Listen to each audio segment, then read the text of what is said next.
Olá, eu sou o Luiz Fujita, editor do portal Drauzio Varela. Bem-vindos a mais um Entre Mentes, nosso podcast sobre saúde mental.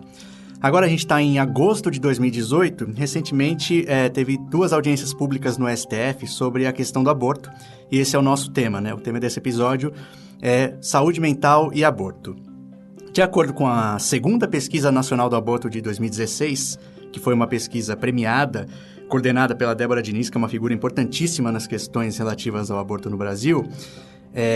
Essa pesquisa foi realizada pela ANIS, Instituto de Bioética, e pela UNB, Universidade de Brasília. E segundo os dados coletados, aproximadamente 1 em cada 5 mulheres brasileiras até os 40 anos já realizou um aborto. Esse número, então, dá uma estimativa de que em 2015 tenham sido cerca de 416 mil mulheres, né, que tenham realizado pelo menos um aborto. Então, pode ser mais de um, inclusive. A pesquisa coletou dados de 2.002 mulheres, mas ela se limitou a algumas populações, né? No caso, mulheres alfabetizadas entre 18 e 39 anos, de áreas urbanas do Brasil.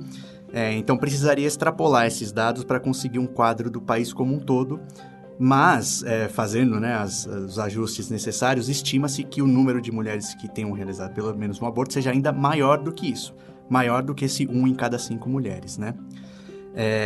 Os transtornos psiquiátricos, eles têm um componente genético, mas também têm uma influência forte do ambiente, né? E a gravidez é um momento bastante particular da vida de uma mulher, que inclui muitas alterações fisiológicas, hormonais e também uma grande influência do ambiente, do quadro social que elas vivem, né? Nós temos uma legislação que autoriza o aborto somente em alguns casos, né? Que é o caso de se a gravidez foi fruto de um estupro, em caso de anencefalia do feto e se aquela gravidez for um risco à vida da mãe. Todos os outros casos são criminalizados. E, além disso, né, o Brasil tem um quadro socioeconômico em que essa criminalização reserva oportunidades e destinos muito diferentes dependendo da mulher que a gente está falando. Para falar sobre esse assunto, né, que é o impacto dessa legislação que a gente tem atualmente sobre o aborto na saúde mental dessas mulheres, né, que engravidam e desejam abortar, a gente vai falar com a doutora Wilza Vilela, que é psiquiatra, livre-docente em Ciências Sociais e Humanas para a Saúde pela Unifesp. Obrigado por comparecer, doutora. Doutora, então, né, a gente fiz uma breve introdução sobre a situação que nós temos e eu tomei conhecimento do seu trabalho por uma matéria da Piauí que relata a história da Rebeca Mendes, né? Que foi uma moça que desejava realizar um aborto, ela não se encaixava em nenhuma das condições que é permitido e ela foi tentar legalmente fazer, mesmo fora dessas condições. E aí topei com seu nome e fui pesquisar seu trabalho. Gostaria primeiro que você dissesse, doutora, no seu trabalho, né? Que transtornos, né? Que impactos para a saúde mental uma mulher que deseja fazer um aborto e não pode... O que pode acarretar para a vida dela, né? Para a sua saúde mental? Bom dia, Luiz. É um enorme prazer estar aqui, podendo falar desse tema que é muito caro, acho que para todas as mulheres, todos os profissionais de saúde.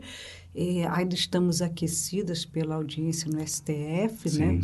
Que foi um exemplo magnífico de como as mulheres conseguem enfrentar algumas hipocrisias na nossa legislação.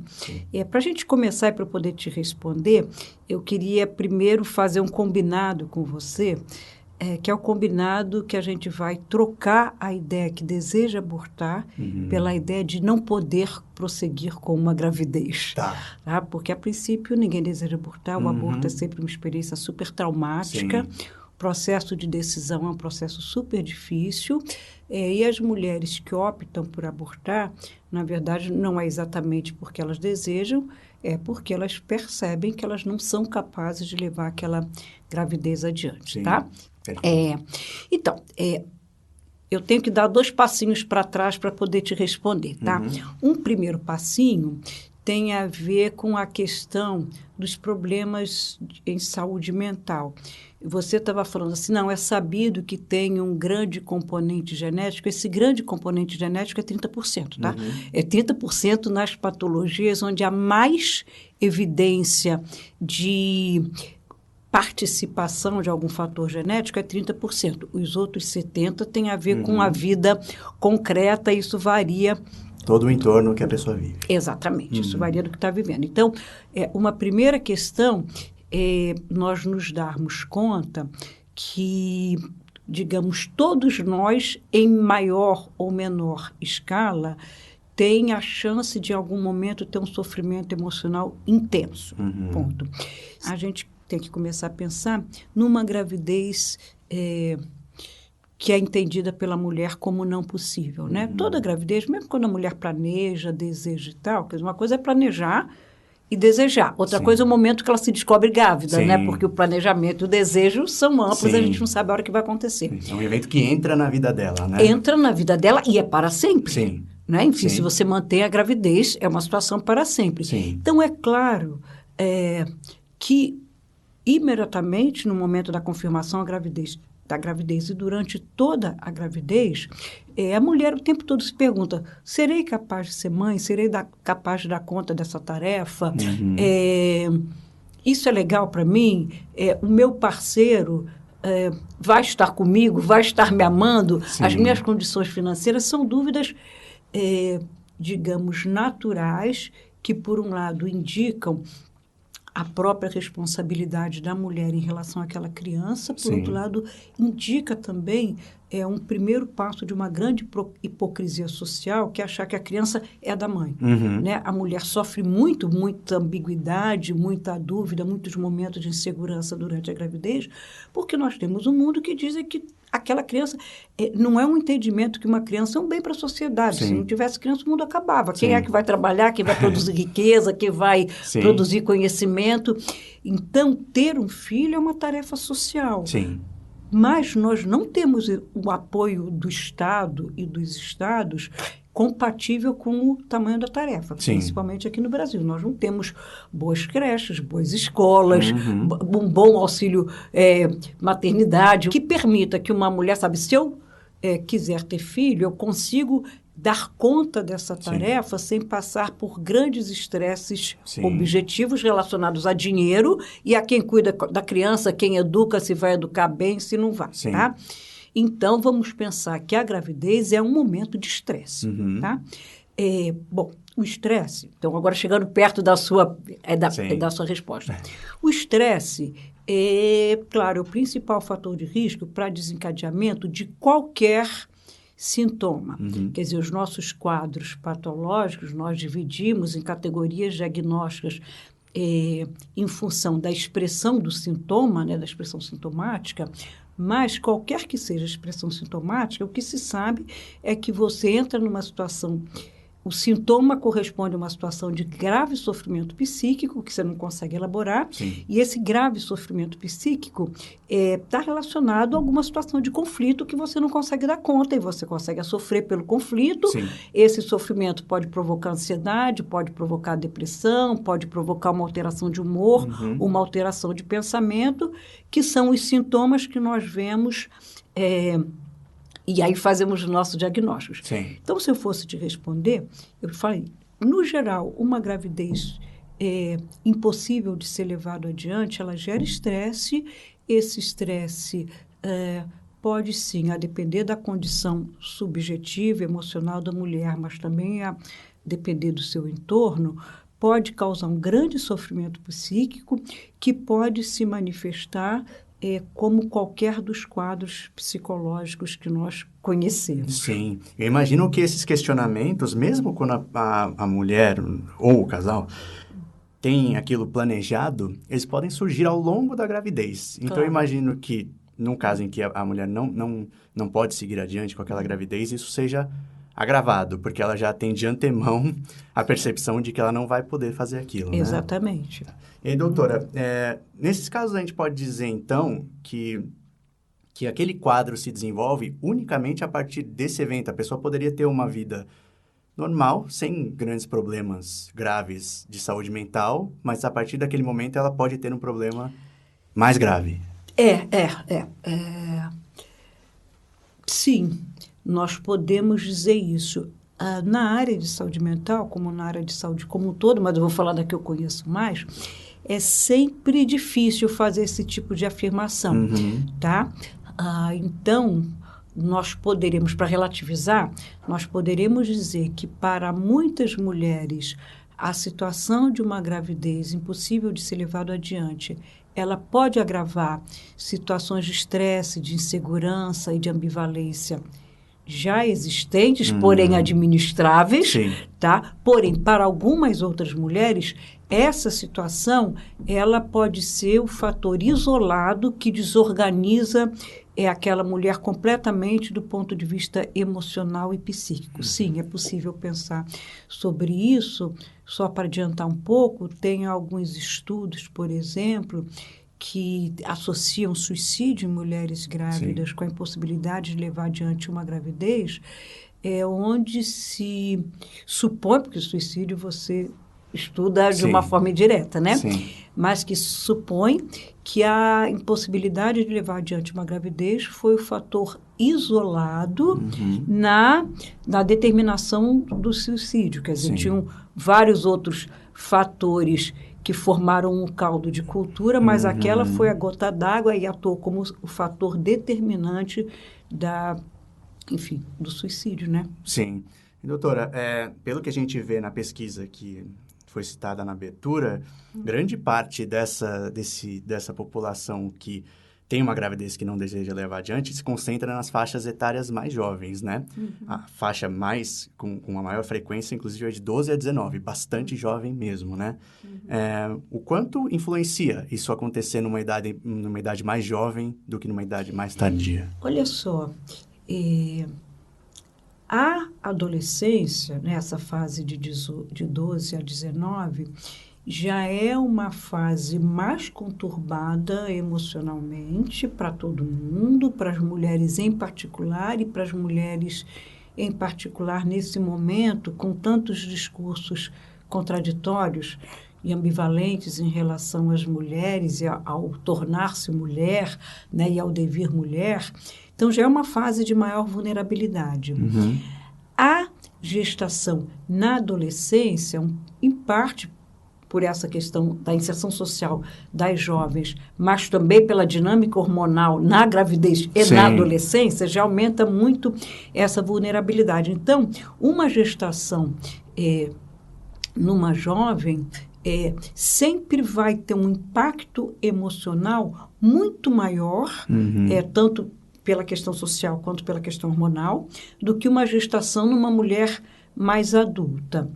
E se supõe que, enfim, uma gestação numa mulher jovem, atualmente, ou seja, ser mãe antes dos 19 anos, mesmo que seja de classe média alta, que a família possa assumir o sustento da criança, a educação da criança e tal, mas sempre é uma certa interrupção numa trajetória de vida, já que hoje, né, na nossa sociedade, esse período antes dos 20 anos é um período ainda de formação. Você está se construindo para, em algum momento, virar adulto e aí poder ser pai ou ser mãe, né? Então, é claro, você acaba que uma gestação nessa fase, ela é um fator de risco, é um agravante para todas as questões psicológicas e psiquiátricas que as adolescentes sofrem. Por outro lado, você tem alguns agravantes que nessa faixa etária, às vezes, e pensando um pouco na pirâmide social do nosso país, a maioria da população não é rica, não tem uma condição econômica que possa permitir para as famílias sustentar uma criança a mais, sustentar um neto e tal, e tem a questão moral. Tem muitos pais que não aceitam a ideia que a sua filha já está tendo uma vida sexual, tem muitos pais que não percebem muito que a questão do exercício da sexualidade pelas mulheres e pelas mulheres jovens é muito complicado.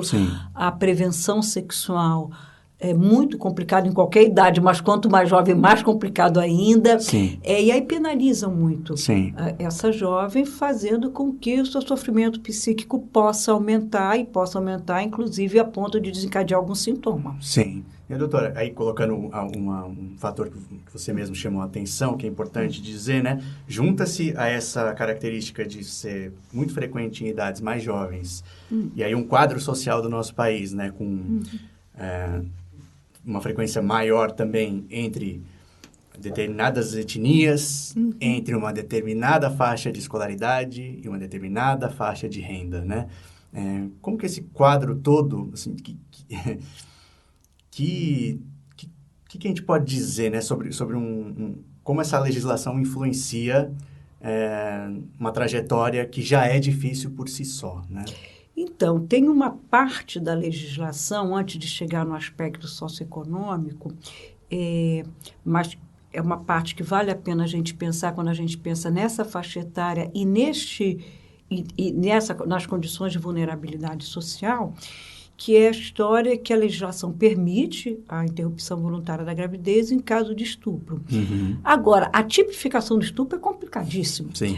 porque às vezes complicado para as próprias mulheres, porque se você está, digamos, uma jovem vai numa balada, ela tem 16 anos, ela bebe alguma coisinha, ou usa alguma substância, que sendo, independe de ser, se ela usou uma substância legal como álcool ou alguma ilegal, a gente sabe que rola solto, Sim. a gente sabe que toda a legislação e a prática em relação ao uso de substâncias também é muito ambígua, e contraditória e complicada. Sim. E, de repente, essa moça está mais vulnerável e chega um rapaz e a bulina, a toca e, de repente, eles têm sexo e ela não tem nem certeza se ela queria ou não. Uhum.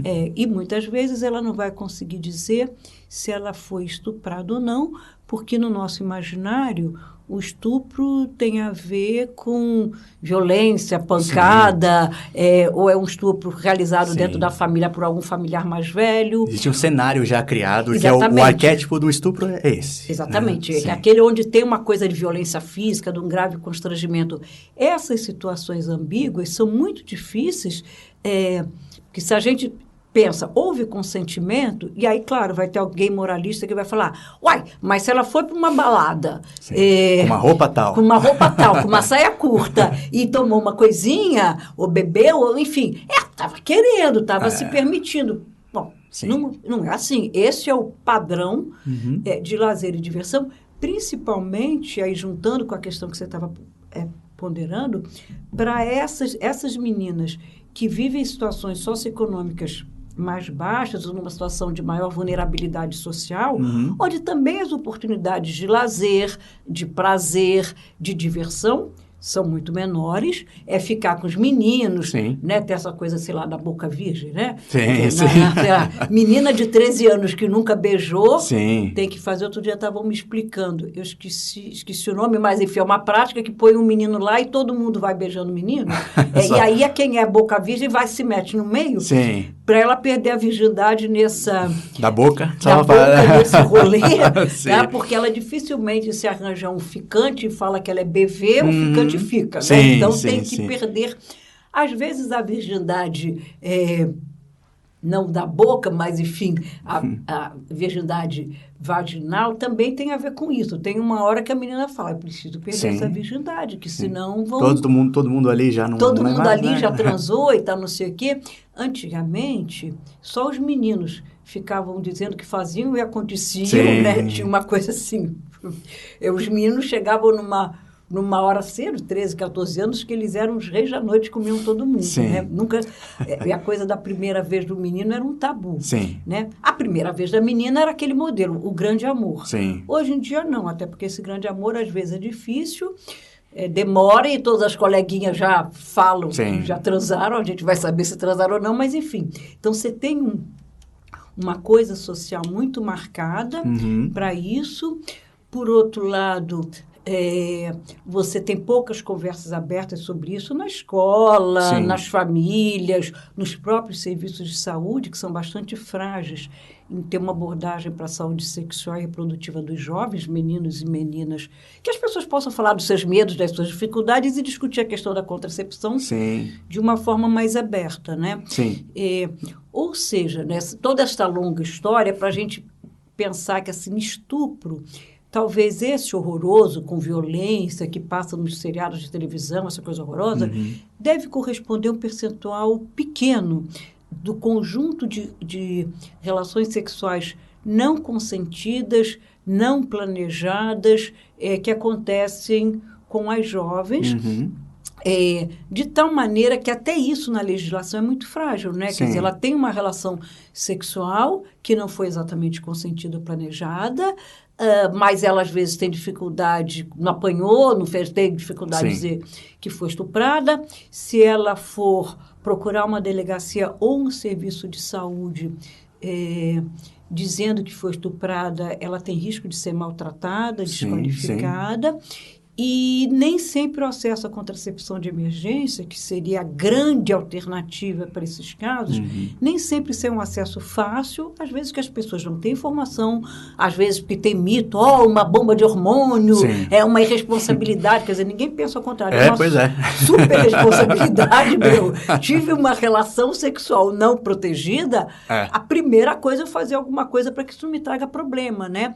Mas não é um acesso muito fácil, às vezes é difícil na farmácia comprar, às vezes tem que pedir o dinheiro para a família, e como é que eu vou contar para a família para que eu preciso. E, por exemplo, a contracepção de emergência, para ela ser efetiva, tem que ser muito rápida. Então, a menina tem que ter acesso ao dinheiro, tem que ter acesso a um serviço de saúde que esteja aberto, que forneça aquilo rapidamente. Precisa primeiro vencer a si mesma, né? Para procurar isso com tranquilidade. Exatamente. Pus a cara ali para ir procurar isso, aí depois começam esses outros desafios, né? Exatamente. E essa coisa que você falou é ótimo, porque para vencer a si mesma, precisa o discurso sociocultural, nós, as nossas vozes, tem que ser claro de falar, você está certa, corre e se previne, não é feio, não é errado, não vai te fazer mal. Muito melhor do que você deixar o tempo passar e, eventualmente, se ver frente a uma gestação que você não tem condição de ter, não quer ter nesse momento, não quer prosseguir, e aí ter que se haver com essa questão. Tá. Doutora, teve assim como a gente teve essas últimas audiências na semana passada, né? 2 audiências, na Argentina também teve, né? Na verdade, não audiências, mas aí já votação no Senado, né? E teve uma fala de uma senadora argentina que me chamou bastante atenção, que ela votou a favor, né, da descriminalização, e aí ela falou, eu ouço aqui dos colegas que votaram antes de mim contra, que em vez de descriminalizar o aborto, a gente precisa promover a educação sexual para que não seja nem necessário fazer o aborto. E ela falou, eu acho engraçado, porque é muito, muito esperado que essas mesmas pessoas que proponham isso como uma alternativa, quando há alguma votação para que a educação sexual seja uma coisa dada nas escolas, também votam contra. Ou seja, cerca de qualquer jeito para a pessoa ser colocada naquela situação vulnerável mesmo, né? Pela sua experiência, essas mulheres, meninas ou mulheres que realmente não avaliam que não vão poder prosseguir com a sua gravidez, elas, na maioria das vezes, elas realmente são muito desamparadas. Elas, além de vencer a si mesmas, não encontram uma ajuda no seu entorno, seja familiar, seja de amigos.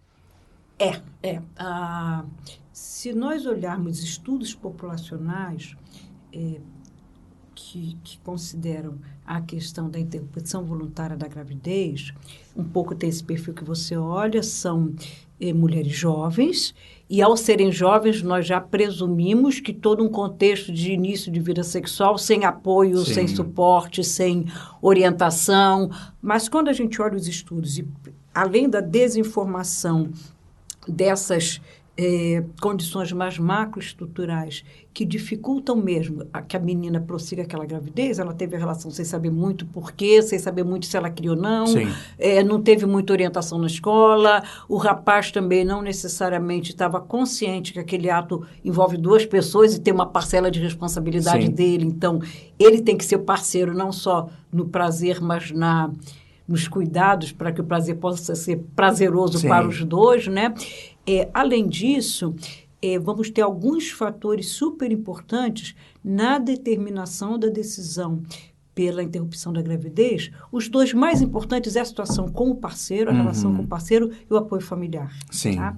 Então, se supõe que quando há um apoio familiar importante, é mais fácil para a jovem decidir se mantém aquela gravidez ou se a interrompe, e qualquer que seja a decisão, essa decisão com ônus muito menor para a sua saúde mental, porque ela tem um apoio, alguém apoiou na decisão. Idem a relação com o parceiro.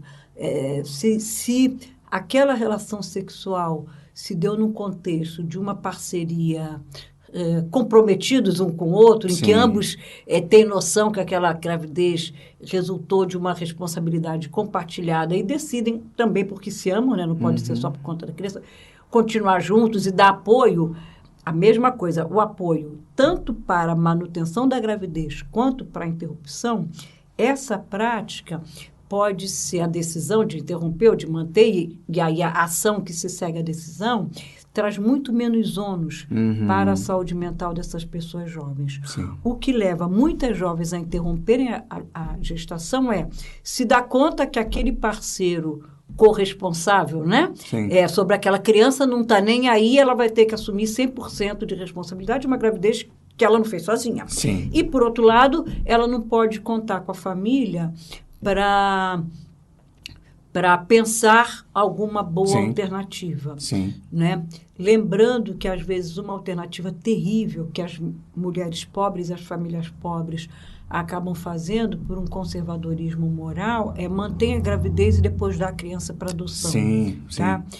Essa decisão, eu não conheço estudo brasileiro sobre isso, mas estudos realizados em alguns outros países mostram que, do ponto de vista da mulher, é a pior de todas. Sim. Né? Porque ela se mantém o tempo todo com aquela história de ter mantido a gravidez, ter passado pela gravidez e ter dado à criança, né, o seu sentimento de frustração, de incapacidade, de insegurança por essa decisão, que moralmente é assim, não traz para perto a marca do crime, sim, né? Sim, é ridículo. Sim. Né?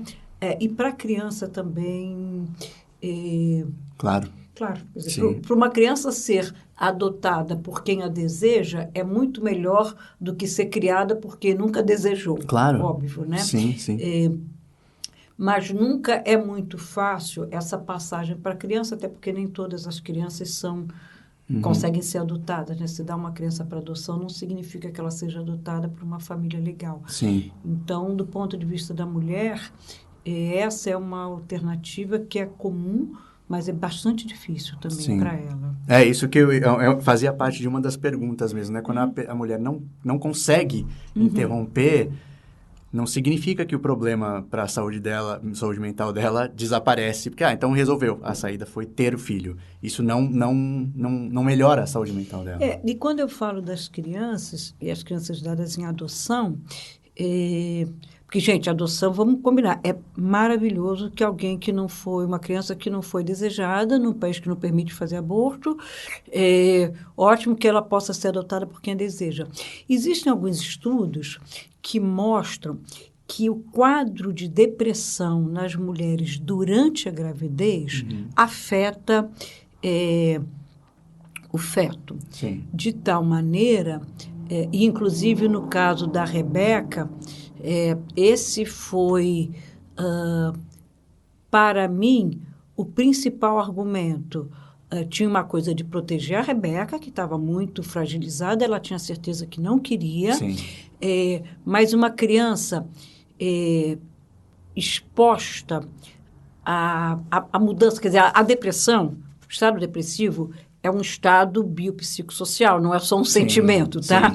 É toda uma confusão hormonal, imunológica, tem toda uma confusão na mulher que também afeta o desenvolvimento do feto. Sim. De tal maneira que crianças nascidas de mães que estavam deprimidas durante a sua gestação ou estavam com picos de ansiedade, tem uma probabilidade muito maior de ter uma série de transtornos psiquiátricos já na infância ou, se não são transtornos psiquiátricos, mas pode cursar juntos, também muitos agravos à saúde. Sim, fisiológicos mesmo. Fisiológicos, porque é uma criança, digamos, que vai ter seu sistema imunológico mais fragilizado, tem umas alterações de neurônio mesmo, de cromossomo, coisas bem delicadas e sutis nas crianças.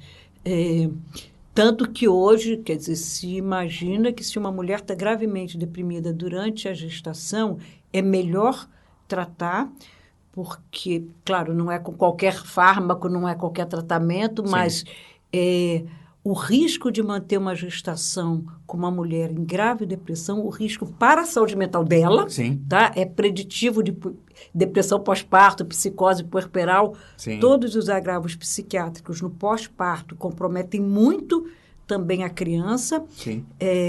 E uma gravidez com depressão ou com picos de ansiedade ou com muita alteração de humor predispõe para fenômenos pós-partos graves para a mulher, mas também predispõe essa criança desde a vida intrauterina.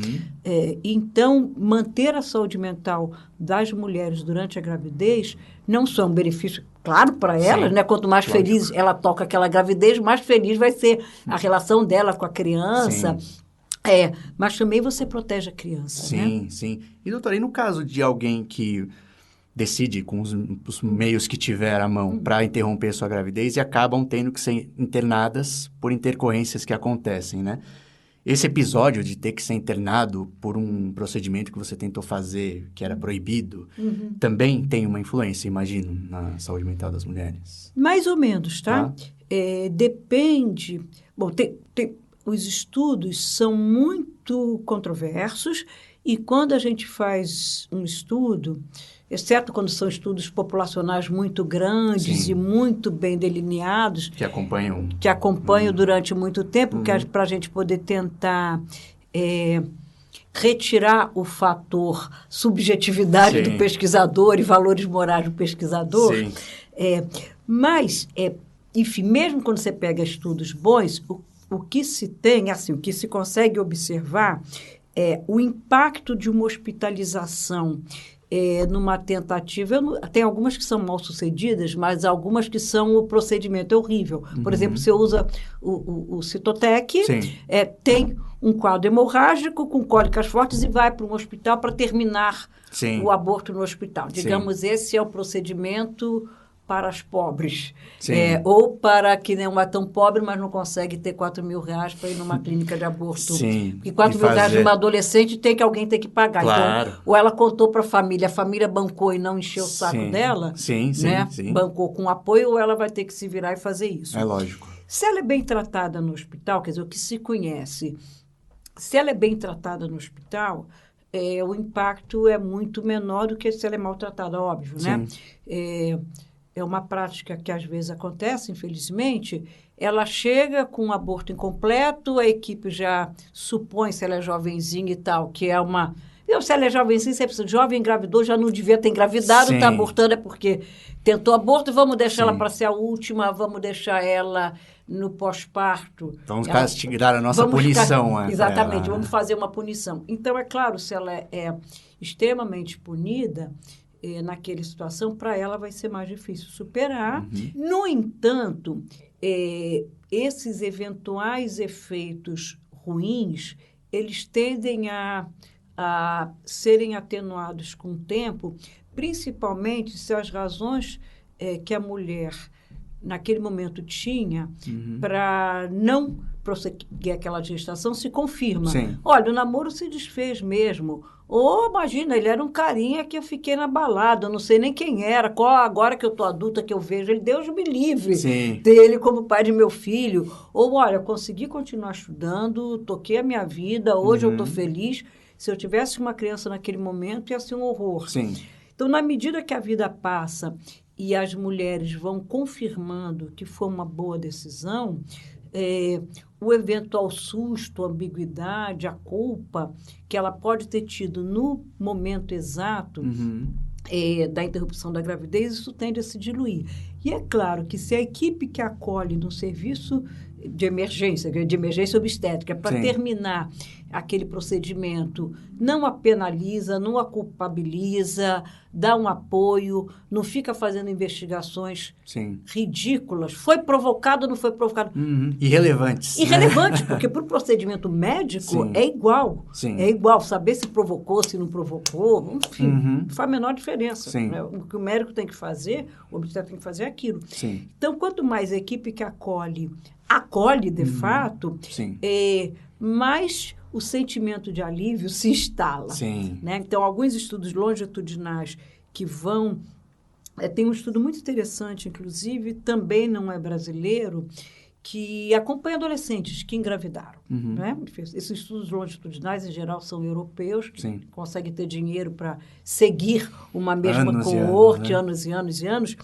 E é super interessante, porque depois de algum tempo, quando você compara adolescentes que engravidaram e interromperam e adolescentes que engravidaram e mantiveram a gestação, se de imediato, né, quando você pega um primeiro momento em entrevista e as adolescentes que interromperam tão confusas, ambíguas, um pouco culpadas, e as que decidem não interromper tão felizes, 10 anos depois, tudo se inverte. As que interromperam falaram, legal, que alívio, minha vida rolou, tive outros filhos depois de uma situação legal, sou uma super boa mãe e tal.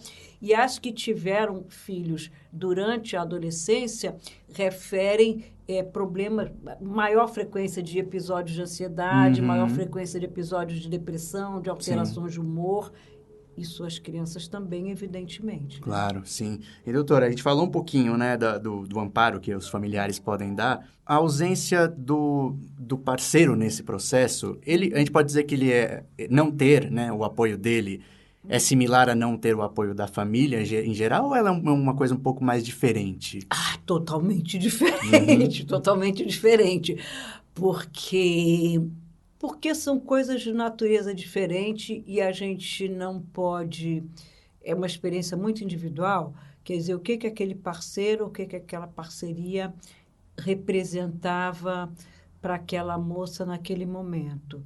Mas, no geral, família para sempre. Parceiro, teremos... Os jovens, quer dizer, teremos vários ao longo da vida, né? Vamos imaginar, mesmo que em algum momento apareça um parceiro para o resto da vida, é para o resto, né? Dali para frente. Sim. Né? Antes ia acontecer muita coisa. Pois é, antes acontece muita coisa e como a gente não sabe quanto tempo que a gente vai viver, a gente também não sabe quanto é que vai ser o resto da vida, né? Então, em geral, quer dizer, de imediato, nessa coisa do apoio do parceiro e apoio da família, os dois pesam igual, o parceiro pesa mais do que a família na decisão de manter ou não a gravidez, mas quando a gente olha essa coisa também dos estudos longitudinais, que não são muitos, a gente vê que ter tido o apoio da família naquele momento que ficou para trás, né, da decisão, foi mais importante porque a vida continua. Sim. Né? E aquelas parcerias podem se desfazer ou não, e se o parceiro se mantém, em algum outro momento vocês podem decidir, né, que agora é o momento de termos o filho, então você pode recuperar aquela experiência. Sim. Né? Para mulheres um pouco mais velhas, esse quadro muda. Isso é muito, quer dizer, a família é muito importante quando você ainda é adolescente, até porque você depende da família, adolescente ou jovem. Para mulheres um pouco mais velhas e mulheres casadas, esse quadro muda, até porque a maior parte das interrupções voluntárias de gravidez no país, quer dizer, as que mais causam complicação são entre as jovens, mas quando se estuda o conjunto das interrupções de gravidez, são mulheres casadas com família constituída que têm 2 filhos e não tem o terceiro, combina com o marido, interrompe, pagam por isso, dá tudo certo. E aí essas mulheres a gente vê muito pouco, que elas têm menos complicações, têm menos intercorrências, é uma coisa mais... Quer dizer, tem mais suporte para que isso não dê problema. Sim. Né? Parece até que a gente ensaiou, porque algumas perguntas foram encaixadas lá. A próxima era justamente essa. Que é isso. Às vezes, por intuição, talvez a gente pudesse imaginar que não prosseguir com uma gravidez em um determinado momento da vida poderia influenciar negativamente no desejo futuro de ter filhos. Isso não acontece, então? Não, né? Não acontece, não. Eu estou aqui tentando lembrar se tem algum estudo que diz isso. Tem alguns estudos super interessantes que trabalham essa coisa do desejo, né? Tem um percentual relativamente pequeno de mulheres que desde sempre sabem que não querem ser mães. Essas mulheres que têm certeza que não querem ser mães, elas não são mulheres que interrompem a gravidez com maior frequência. Elas são muito consistentes em uso de contracepção. Elas sabem que não querem ser mães, elas buscam contracepção se elas têm relações heterossexuais e são muito consistentes. Tá? As mulheres que engravidam de uma forma não intencional, a maioria das vezes, que É a situação real da vida de todo mundo, né? É um desejo que flutua. Não é Sim. que elas não queiram ser mães. Elas não queriam ser mães naquele momento, Sim. ou daquele parceiro, ou daquela gravidez que aconteceu numa circunstância ruim para ela. Isso não tem necessariamente a ver com o desejo de maternidade no geral, né? É uma circunstância. Então, enfim, resolveu aquela circunstância, a vida mudou, tem uma parceria estável, uma parceria adequada, pertinente, a vida está mais legal, ela planeja e engravida e tem os filhos feliz e contente, sem nenhum problema. Legal. Doutora, para finalizar, que perspectiva que a gente tem diante dessa legislação em que atualmente, na maioria das condições, o aborto é um crime, como é que é o atendimento dessas meninas ou mulheres que, de uma forma ou de outra, conseguem o aborto, né? Existe algum atendimento psiquiátrico que seja feito, visto que não é um procedimento legal, né? Existe algo, ou isso depende só da boa vontade do serviço oferecer aquilo para aquelas mulheres? Nossa, essa pergunta é sensacional, porque existem milhares de coisas a serem feitas, né? Do ponto de vista mais macro até o mais micro, né? Do ponto de vista mais macro, é claro que a gente tem que continuar defendendo educação sexual de boa qualidade nas escolas. Temos que continuar defendendo uma oferta de contracepção sem barreira de acesso à contracepção nos serviços de saúde, seja contracepção regular, seja contracepção de emergência. Temos que continuar explicando para as famílias que a educação sexual não leva as pessoas a transarem mais ou menos. Sim. As pessoas transam. Graças a Deus transam. Se não transassem, a humanidade não existia. Então, a educação sexual não é a educação sexual que vai, sei lá, ensinar a transar, não é a educação sexual que vai dar tesão, que vai... Nada disso. A educação sexual vai ajudar com que a pessoa perceba mais o que é o desejo dela, falar não. Tanto as meninas quanto, inclusive, os meninos. Ele não é obrigado a transar, porque todos os amiguinhos falaram que transaram.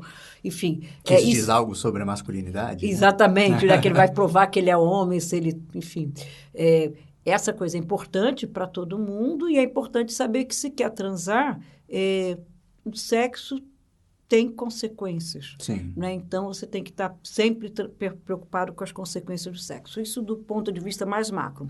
Do ponto de vista meso, né, institucional, eu acho que os serviços, quer dizer, essa coisa do discurso nos serviços, é essencial que nunca seja um discurso culpabilizador em relação aos... Os serviços têm que estar com portas abertas para essas jovens que de alguma maneira, tentam interromper uma gestação e precisam estar no serviço de saúde para terminar o procedimento, para ser cuidadas.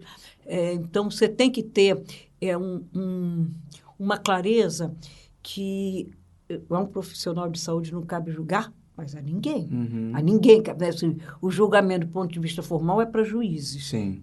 Tirando daí, para quem acredita é Deus que julga, e se quem não acreditar em Deus e nem no judiciário do país nesse momento, a ninguém cabe julgar, exceto tomar conta da sua própria vida e viver com retidão. Né? Do ponto de vista mais micro, eu acho que esse tema, o tema da sexualidade, da sua relação com a contracepção, com a gestação, com o amor, é um tema que tem cada vez mais que estar presente, não só nas escolas, mas nos nossos consultórios. Não é uma coisa frequentemente abordada, não é uma coisa frequentemente discutida e, principalmente, não é uma coisa frequentemente desmistificada. E, talvez, para nós profissionais, nós também tenhamos que desmistificar os nossos tabus, preconceitos e problemas em relação à interrupção da gravidez, para poder ouvir de uma paciente adulta. Eu, por acaso, faz 2 semanas, eu ouvi isso de uma paciente. Quando eu era jovem, eu fiz uma coisa que até hoje eu me culpo e eu sofro. Eu acho que uma parte do meu sofrimento hoje é isso. E eu fiquei achando que ela tinha feito alguma coisa grave. Nossa, sim, né? sim. O que aconteceu? Eu me interrompi uma gravidez. Falei, uau, né? Você tinha 16 anos, sim. Um namorado que não era namorado, era um ficante, foi a melhor coisa que você fez na sua vida. Sim. Né? Mas isso talvez seja uma coisa que a gente tenha que começar a falar sem hipocrisia, pensando sempre em nós. Eu acho que tem uma pesquisa importantíssima do professor Faundes, que ele só ouviu ginecobstetras, não ouviu psiquiatras. Talvez se ele ouvisse, ia fazer a mesma coisa, né? Sim. Enfim, na minha família... Teve gente que interrompeu, sim, e eu ajudei, indiquei algum profissional de confiança. Se a minha filha adolescente ficasse grávida e não quisesse prosseguir aquela gravidez porque ia atrapalhar o futuro dela, eu apoiaria. Sim. É pensar um pouco o discurso que a gente traz para nós e poder ter claro que essa mesma norma ética que a gente tem conosco é que a gente tem que ter com os pacientes, né? Então, assim, não é ruim, não é, interrompi uma vida. Não, as vidas são interrompidas. Tem abortos espontâneos no mundo, mas também tem bala perdida, tem acidente de carro, tem tanta coisa.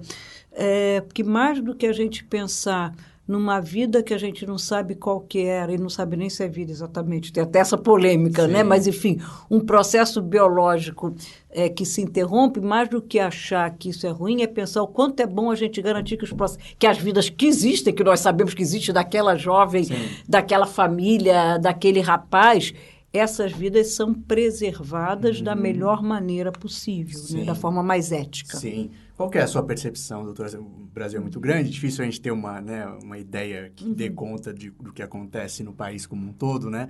Mas qual que é a sua percepção desse tema na classe médica? É um tema que começa muito incipiente ainda ou podemos ser mais otimistas porque começa realmente a ser mais trabalhado? Eu acho que começa a ser mais trabalhado, felizmente. Não conheço a classe médica no geral, mas eu vou falar pelo menos os campos que têm mais afinidade com essa temática. No campo da saúde coletiva, por exemplo, que é o grande campo que tenta pensar a saúde como um evento populacional e coletivo, né? Isso tem sido bastante discutido no último Congresso da Associação Brasileira de Saúde Coletiva. Teve algumas diferentes mesas discutindo essa questão de uma forma maravilhosa, porque você tem várias questões, a questão econômica, quer dizer, nós estamos pensando no sujeito, mas também tem um sistema único de saúde, que, por exemplo, é muito mais barato para o sistema disponibilizar mais e mais contracepção de emergência do que fazer os procedimentos para cuidado de gestações interrompidas de uma forma clandestina, né? Até se a gente quiser ser muito pragmático, vale mais esse tipo de política. Exatamente.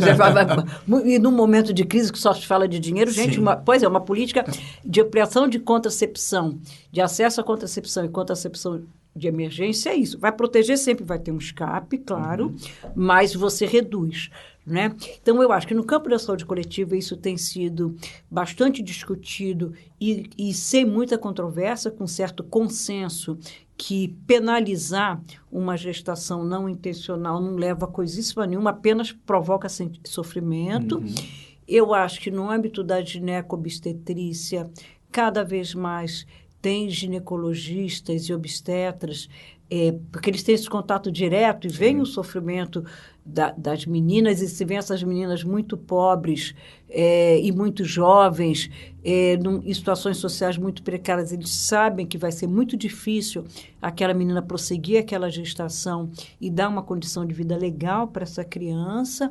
Então, acho que essa é uma discussão já instaurada. E na minha área de saúde mental, né? Eu acho que ainda são poucos os estudos que tentam fazer, enfim, pensar essa questão de uma gestação não desejada com os resultados para a saúde mental das mulheres e das crianças. São poucos, mas existem. Eu acho que eles têm se ampliado. Eu acho que essa produção de evidências de que você carregar uma gravidez sem estar feliz com a gravidez é ruim para aquela criança, eu acho um argumento fortíssimo para derrubar esse papo hipócrita de... A vida por si só. A vida por si só, não é a vida por si só, é a vida com qualidade, com satisfação. Quer dizer, você dá luz a uma criança com uma grande possibilidade de sofrer, não tem cabimento, né? Se você já sabe disso de antemão. É claro que você tem recursos terapêuticos para as mulheres que querem se tratar, mas tem mulheres que não querem, elas querem interromper aquela aquela gestação. Então, eu acho que essa discussão no campo da saúde mental também é uma discussão promissora, não é? Porque, claro, esse é um tema que a gente tem que debater amplamente com a sociedade, tendo claro que não nos cabe... o profissional de saúde cabe sempre apoiar a mulher na decisão que ela tomou apoiar da melhor maneira possível. Sim. Então, se por um lado a gente tem que usar todos os recursos médicos para assegurar que uma gravidez seja a melhor possível, e se a mulher tem dúvida ou se há algum agravo à saúde mental e quer manter aquela gravidez, a gente tentar proteger a mulher e a criança, a gente também tem que ter claro que se a decisão é oposta, a gente tem que tentar proteger essa mulher e essa pseudo-criança, ou pró-criança, ou proto-criança, né, ou aquele embrião, de se desenvolver e ter o maior risco de agravos à sua saúde mental. Legal. Doutora, tem algum tema que você gostaria de falar que a gente não conversou aqui? Olha, eu acho que não. Acho que a gente conversou bastante, acho que cumprimos bem com a tarefa. Eu acho que se eventualmente, como isso vai ao ar e algumas pessoas debatem, eu acho que eventualmente se alguém que escuta quiser aprofundar em algum outro tema, a gente fica à disposição. Legal, doutora. Esse tema é bastante caro para o nosso portal, né? A gente trabalha com saúde, mas alguns fatores sociais para a gente são muito importantes, né? Esse é um flagrantemente importante, né? Socialmente. E espero que essa entrevista... Espero não, essa entrevista foi muito elucidativa, eu acho, para esse tema. Obrigado, viu, doutora? Muito obrigado a vocês. Parabéns pelo trabalho. Obrigado. Muito obrigado por ter ouvido o nosso programa. Se você tiver sugestões de pauta, né, sempre pode mandar por qualquer rede social do Portal Drauzio Varela, procurando colocar a hashtag Entrementes para a gente localizar mais fácil.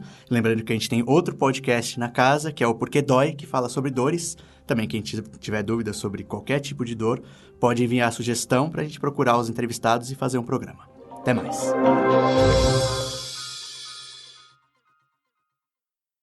Esse podcast foi produzido por Guilherme Afonso.